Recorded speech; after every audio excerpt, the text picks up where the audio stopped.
Le printemps est enfin arrivé et lorsqu'on veut se payer une bonne bouffe, on s'en va au restaurant Midas où on sait qu'on va se faire plaisir.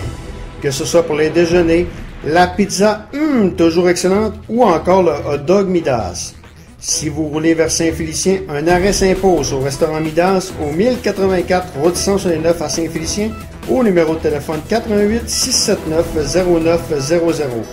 Le restaurant Midas félicite les gens du Cégep de Saint-Félicien pour le 40e anniversaire de fondation. Les Coyotes de Phoenix vont jouer leur dernier match local de la saison régulière ce soir en recevant la visite des Blue Jackets de Columbus. Il y a un journaliste du Québec, du Journal Le Soleil, François Bourque, qui s'est rendu à Phoenix au cours des derniers jours pour explorer la situation du hockey à Phoenix. Et question d'en savoir davantage, on rejoint François Bourque du Soleil. Bonjour François. Bonjour. François, la situation à Phoenix, est-ce qu'elle est si dramatique qu'on le raconte? Il y a deux façons de voir les choses. D'un côté, on peut se dire ça va pas bien, toujours pas d'entente conclue avec des acheteurs potentiels. On a l'impression que le chronomètre tourne et qu'il commence à rester moins de temps pour s'entendre. La ville de Glendale, où loge les Coyotes, va avoir à prendre des décisions d'ici quelques semaines. Est-ce qu'on reverse un autre 25 millions pour soutenir la présence de cette équipe-là à Glendale? Donc, on sent là, que le plan économique, il n'y a rien qui est réglé encore, que ça va pas, on a beau dire qu'il y a 2-3 acheteurs qui tournent autour, il n'y a rien de concret. Mais en même temps, quand on parle aux partisans, parce que j'en ai rencontré plusieurs, moi, j'ai assisté à 2 matchs, les gens semblent pas paniquer, on sent pas l'urgence. Il faut comprendre, c'est le 3e printemps en ligne, je pense, où les Coyotes vivent à peu près la même chose, se demandent en fin de saison, est-ce que c'est les derniers matchs de l'histoire de l'équipe ou pas. Puis la réalité, c'est que personne ne le sait encore. OK. Est-ce que, je vous écoutais parler hier dans les stations à Québec, dans les 2 entrevues que je vous ai écoutées à Schwab et à WFM 93, vous avez mentionné que c'est pratiquement dans l'indifférence. Par contre, vous vous êtes promené dans un bar sportif et vous avez parlé des Coyotes. Oui, c'est ça, normalement, quand on veut trouver des partisans de hockey, c'est le premier réflexe. Si on est au Québec, on va aller, je sais pas, dans une cage au sport, quelque part où on risque de rencontrer des partisans de sport. Ce que j'ai fait, c'est peut-être pas représentatif de toute la ville, mais en même temps, tu sais, des 3 gars, là, qui jouent au pool, en placoté, première bonne nouvelle, ils savaient qu'il y avait une équipe de hockey à Phoenix, c'est déjà ça de gagner, mais il y a un seul des 3 qui avait vu un match, il connaissait pas la situation financière des Coyotes, savaient pas que l'équipe était menacée, n'ont pas suivi le débat sur le départ possible et tout ça. Donc, est-ce que l'équipe s'en va? Tu sens un haussement d'épaule. Dans le cas de ceux-là, c'était plutôt indifférent. Ça. Mais tu sais, même à l'Arena, j'ai rencontré des gens qui étaient là pour la première fois de leur vie à un match des Coyotes, qui sont là depuis 15 ans pourtant. Et quelqu'un qui est là, il s'est fait donner des billets ce jour-là.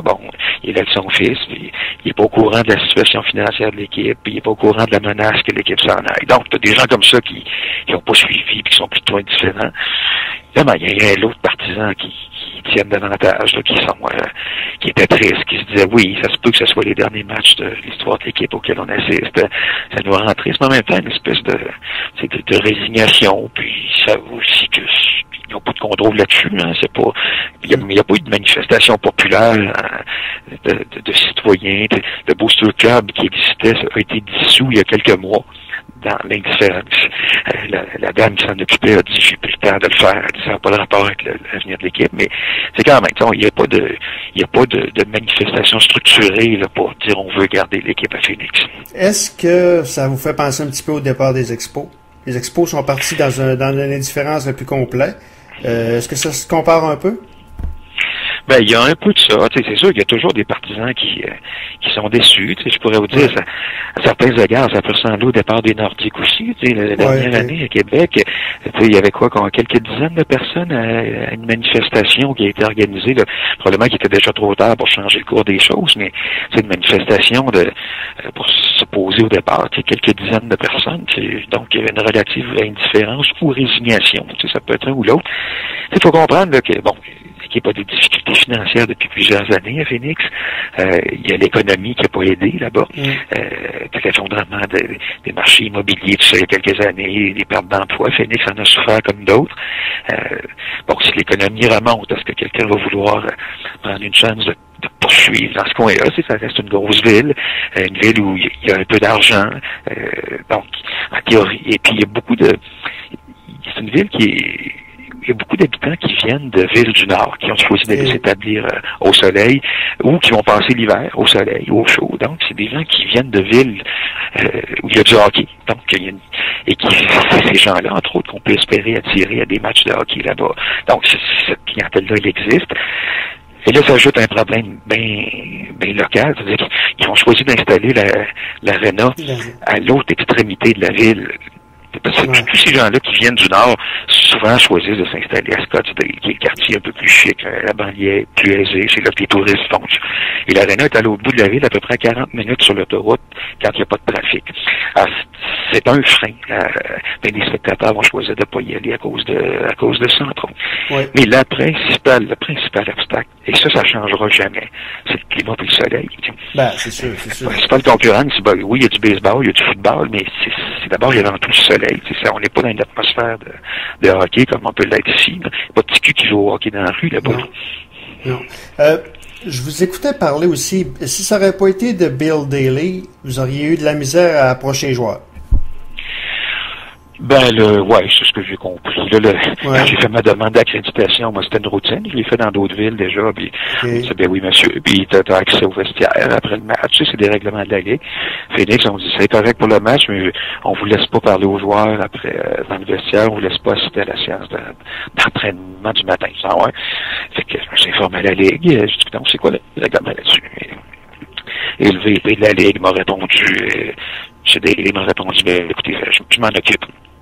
Ouais. Et ça a pris 1 heure, puis je recevais un nouveau email en disant, écoutez, monsieur, il n'y a pas de problème, on va vous accueillir aussi aux pratiques. Puis dans le vestiaire, après le match, dans le fond, c'est le règlement de la Ligue qui dit ça. Alors, ça s'est bien passé. Et puis quand je suis arrivé dans la galerie de la presse là-bas, il y avait un petit carton, comme devant, pour tous les autres journalistes, il y avait un petit carton devant ma place qui disait de Phoenix Coyotes Hockey Club Welcome sur François Bourque. Alors, voilà.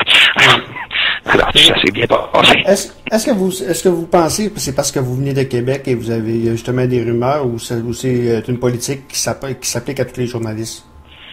Je pense qu'on ne se comptera pas d'histoire, ça les agace de voir tourner un journaliste de Québec. Puis l'équipe veut rester là, puis ils savent très bien que Québec est une des villes qui a un œil sur leur équipe, alors ça les agace un peu. Puis, ils n'avaient pas le goût que je parle aux joueurs québécois pour discuter de la question de la vente ou du déménagement de l'équipe. Je pense qu'il aurait préféré que ça se passe pas comme ça.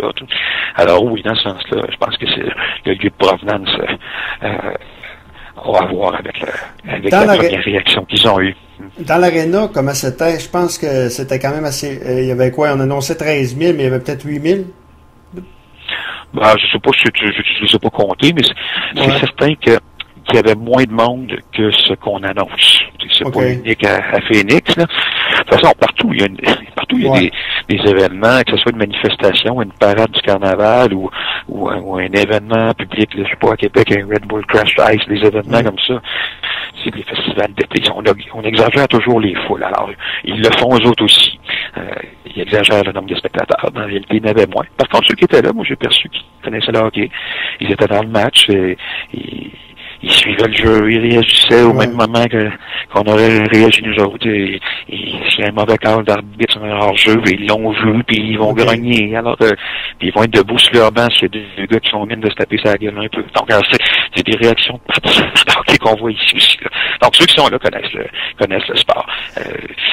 Comme je disais tantôt, beaucoup de ces gens-là viennent de villes du Nord, donc pendant le temps où ils sont à Phoenix, ils vont appuyer les Coyotes, jusqu'au soir où leur vraie équipe va débarquer en ville comme club visiteur. Le soir-là, ils vont applaudir de l'autre côté. Ouais.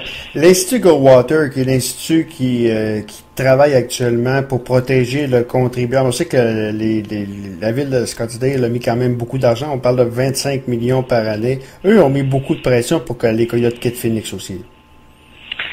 En fait, c'est ça la réalité. En fait, c'est un petit peu plus compliqué que ça.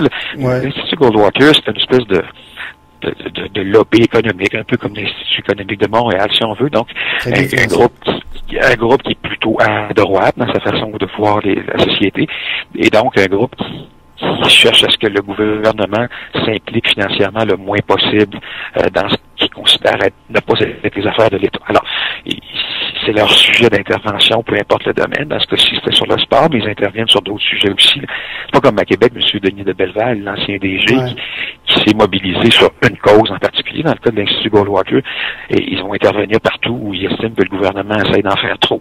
Et dans ce cas-là, dans le cas des Phoenix, ils ont eu une poignée légale pour pouvoir s'attaquer à ça. C'est que la ville allait émettre des bons, et avec l'argent, on voulait avancer l'argent à un éventuel propriétaire pour l'aider à acheter l'équipe, parce qu'il n'y avait pas l'argent, le propriétaire présent. Et ça, on s'est dit, en Arizona, il y a une loi qui empêche de faire des cadeaux, c'est leur expression, de faire des cadeaux à des privés. Donc, ils ont vu qu'il y avait là une poignée légale pour contester.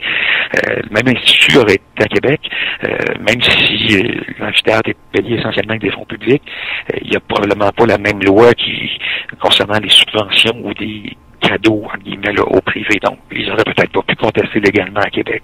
En Arizona, ils ont vu une poignée légale, c'est pour ça qu'ils se sont mêlés du débat. Donc, oui, ils ont joué un rôle parce qu'ils ont fait avorter une transaction que la ville voulait faire. Et s'ils n'avaient pas été là, peut-être que l'équipe aurait déjà été vendue et se serait réinstallée là pour un petit moment. Dernière question, qu'est-ce que vous retenez de votre voyage à Phoenix? Est-ce que c'est la dernière année? Est-ce que, on va tout faire pour garder les Coyotes à Phoenix? Qu'est-ce que vous retenez de votre voyage? Ce que je retiens, rien de nouveau sous le soleil, dans le sens où si j'allais là en espérant trouver la nouvelle du déménagement ou de la vente de l'équipe, c'est pas le cas. Je me suis aperçu que les collègues journalistes là-bas ne savent pas plus long que nous autres, les propriétaires pressentis ne parlent pas non plus aux journalistes là-bas, ni les autorités de l'hôtel de ville. Il y a la même discrétion autour de ce débat-là qu'il y a actuellement à Québec. Par exemple, le maire de Québec ne parle plus de Ligue nationale. M. Pellado ne parle plus de Ligue nationale. On a compris que la Ligue nationale préfère la discrétion. Alors, ils adaptent cette même politique là-bas. Donc, on n'en sait pas plus en y allant sur place qu'est-ce qu'on peut savoir d'ici. Pour le reste, c'est ça, les partisans, ça m'a permis de mieux mesurer ce dont on se doute. C'est pas une ville de hockey comme ça peut l'être chez vous ou chez nous. C'est pas dans la culture, c'est pas même s'il y a un noyau de partisans, c'est pas dans l'ADN de Phoenix que d'aimer le hockey. Ouais. François Bourque du Journal Le Soleil, un gros merci, puis on se reparle prochainement. C'est un plaisir, bonne fin de journée. Voilà, François Bourque du Journal Le Soleil a assisté aux 2 derniers matchs des Coyotes de Phoenix.